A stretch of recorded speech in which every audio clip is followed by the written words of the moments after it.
Hello, my name is Taylor Kyle, and this is Elite Magic Academy, the ultimate resource for teaching you how to be the best magician you can be.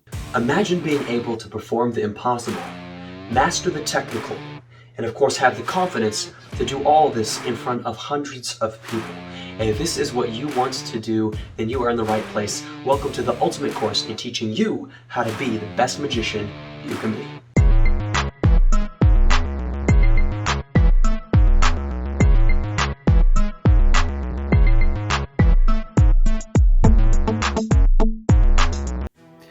So what are we talking about today? Well, today we're talking about the card to pocket. It is one of the oldest card tricks in the world, and cards have been around for a long time. In fact, they've been around since at least the 13th century, or at least some version of card has. Now, the interesting thing is what we're talking about is mentioned in the 1500s in a book called The Discoveries of Witchcraft by Reginald Scot. Now, this is one of the oldest books on magic that we know of. And it's pretty interesting. It has a lot of other cool stuff in it as well. But the thing that we're learning today, of course, is the card to pocket. And although I am not sure how well it describes it in the book, I do know that it does give a description of a card to pocket effect. So somebody was doing it back then. And the version today is kind of hard to track down who exactly came up with it, since it's actually a variation of a different move that's used for a lot of other things in magic. So I won't really be able to go into the same amount of history as I have in the past, but it's still going to be a lot of fun. So that being said, if you like me doing these videos, then remember, please smash that like button, and of course subscribe if you haven't already. Now, if you want to support me, you can do so by using the Patreon down below, which will help me get this channel set up even more, and of course create awesome content for you guys. Anyways, let's actually take a look at the trick that we're learning today. All right, let's check out this trick we're going to learn today, and here is how it looks. So let's just imagine you pick any card. It could be this card here, so the Queen of Clubs, right? So here's what's going to happen. We'll take the Queen of Clubs, and we'll actually, we'll flip it over. You know what, I think it's better if you see it go into the spread. So I'll actually show you the card as I slide it in. Queen of Clubs goes in like so, right into that spread. About how far down would you say that card is? This is what I like to ask people. How far down? I mean, obviously, from the top, so it would be like, what? I'm going to estimate maybe 16, almost 20 cards down.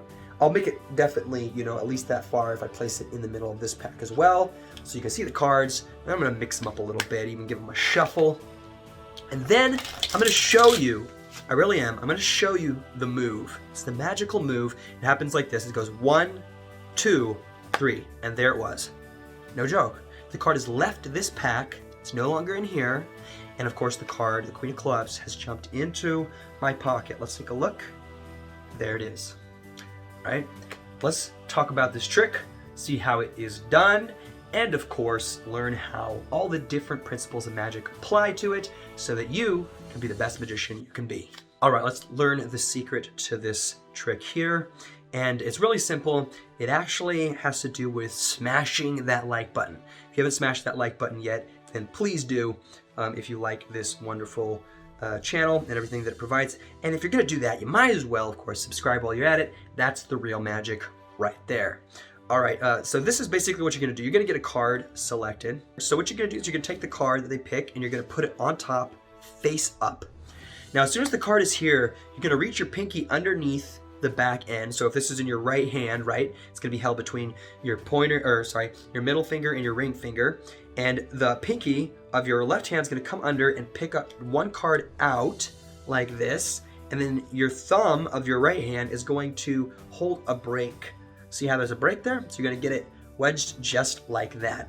Now, as soon as you do, the pointer finger on the right hand is going to come over, pull over a packet of cards. This will take a little practice, but as soon as you do, you're going to flip over that card that's face up, their chosen card. You're going to push it forwards and you tell them that you're going to show it to them as you put it in the spread. Now, what you're doing is you're dropping this card that you have a break on, right? See how there's a break there? You're going to drop that card on the back of the card that was face up that you flip over. And as you do, you're going to turn it, all holding this pack here. See how I leave no space between this packet and the back of this card sticking out? It's so I can hide this card that I've left there. See, I keep it no space, so I do this. I show it to them, and then I say, look, I'm going to slide this card into the spread, and I do a one-handed spread. Now don't worry, I'll teach you how to do the one-handed spread. It's not terribly difficult. You're going to come up with a finger, pointer finger, you're going to push this in, and you're going to rotate it as soon as it gets here and slide that top card forward, which of course is not the card they were looking at, but they don't know that. Just make sure you don't flash this card. And you're going to slide it into this spread right about there, and as soon as you do, you're going to drop this hand to your side and mention to them that this card here, how far down is it? Ask them how far down is that card. And as you do that, you're slipping the top card off into your pocket over here, but you do this while you're standing next to them. So I usually stand next to them and use their own body to hide my hand putting this card into my pocket. You'll see what I mean if you stand next to somebody. So imagine that the person is on this side of you, right here, their body's here, and you just kind of step off to the side behind them, and their head is right here looking this way, right?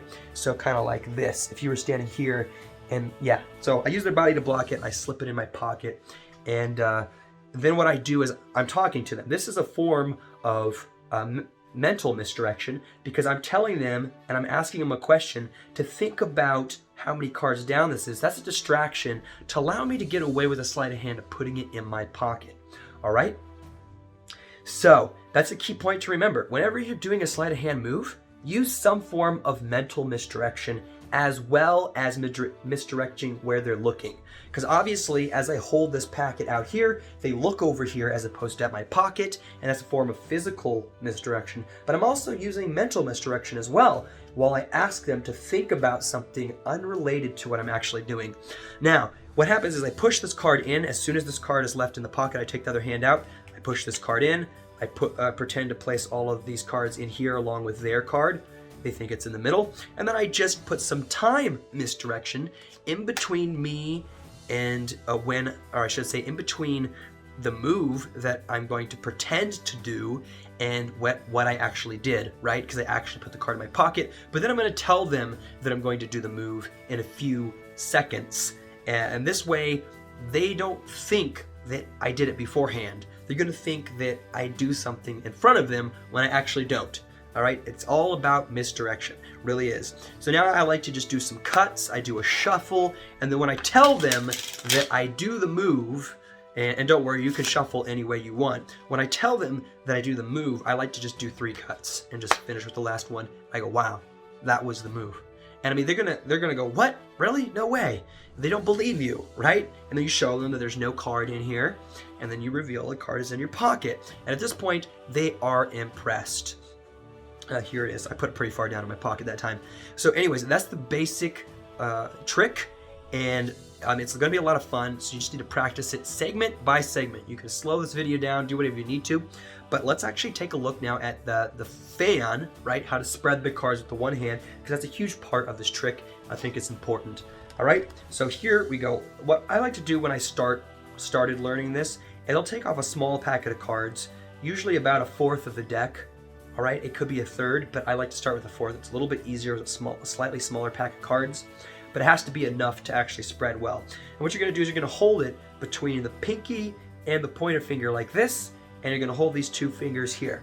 Now notice how the card is gonna sit in the crease of the first 2 joints coming away from the knuckles, right? See here? So these 2 joints bend around and grab that, and these 2 on the ends, just squeeze it between them. Now this allows you to move this thumb over to the back of the corner here. So I'm gonna show you here, back here. You're gonna press here, and you're going to remove the top finger and pull it to the bottom, like this. So from here to here, and then you're gonna slide your hand and your fingers back. See how they come into this grip? Now this is a poor version because I did it so slow. There's also a card flipped over. That was not intentional. So I'm gonna do it faster so you can see. It's hard to do slow, but we'll do it like this. We're here, and then bam. See, when I do it faster, it spreads much nicer, but it's going to take some practice because the key is an equal amount of pressure. I'm not pushing too hard. I'm not lacking in the amount of pressure that I'm pushing on it. So I need to put enough pressure to spread it, but I don't want to push so hard that it causes me to, flail the cards everywhere. Anyways, that's how you do that spread. Again, from that point there, you move that finger out of the way. Remember, it's here. thumb goes against it, presses against it, finger comes around, and then you spread.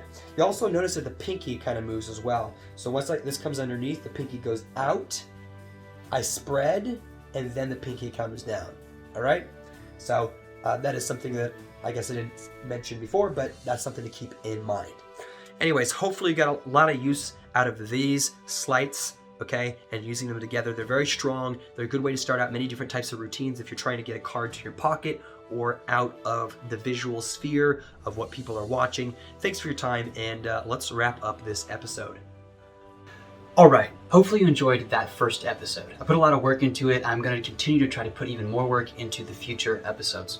Now, if you like me doing this, then remember, smash that like button. And of course, subscribe if you haven't already. Now, if you really love this channel and you want to go the extra mile, then you can actually help make this channel better by joining my Patreon. And by doing so, not only will you help me here on this channel, but you'll actually support my endeavors outside of this channel. Whether I start doing street magic specials, or whether I start doing actual live stunts, which I will actually be doing this next year. By doing so, you will help me do these projects, and you can even get your name attached to them. So keep that in mind. The best part is you get access to all sorts of material that everyone else on the email list and here on YouTube will not have access to. This includes unique magic that I create and videos and information that will not be here on YouTube. So just keep that in mind. It's going to be a lot of fun. If that sounds useful to you, it is there to check out. It will be one of the links down below. Anyways, I want to thank you for your time. I want to thank you for your support in watching this. I want you to have a good week. I'll see you again soon.